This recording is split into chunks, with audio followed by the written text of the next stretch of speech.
Pas une semaine ne passe sans qu'un immeuble ne tombe. Xuman et Keyti, deux rappeurs adulés du public sénégalais, métamorphosés en présentateurs d'information. Leur journal rappé est un regard décalé sur l'actualité. Les deux artistes font partie des pionniers du rap sénégalais des années 90. Xuman a fait ses débuts dans le Pifroas et Keyti dans le groupe Rapadio. Leurs textes sont engagés, leurs chansons parlent de la vie sociale et de politique dans un style direct. Il y a un an, les deux rappeurs ont créé le journal rappé pour tourner en dérision les politiques et les faits de société.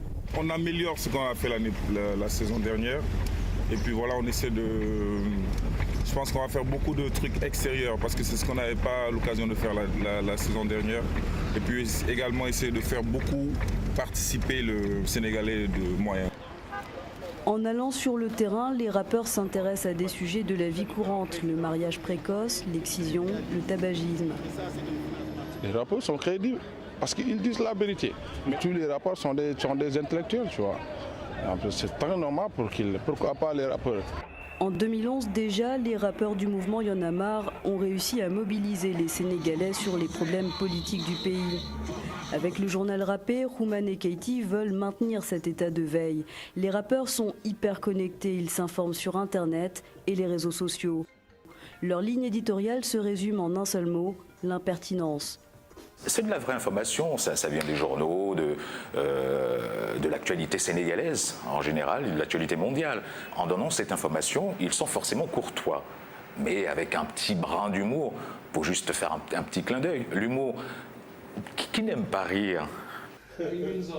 Les rappeurs enregistrent leur journal avec les moyens du bord, ils troquent leurs vieux baggy pour des costumes.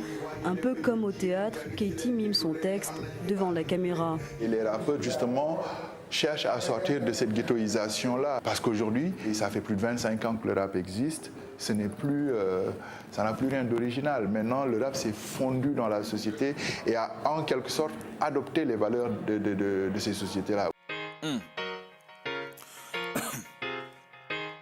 En direct de la VDN, de la permanence du PDS. Témoins des événements politiques du pays, comme le retour en fanfare de l'ancien président, les artistes participent à leur manière à la bonne marche de la démocratie. Il revient comme un héros, c'est Abdoulaye. Depuis l'annonce de son retour, Macky a peur de 10 kilos, c'est Abdoulaye.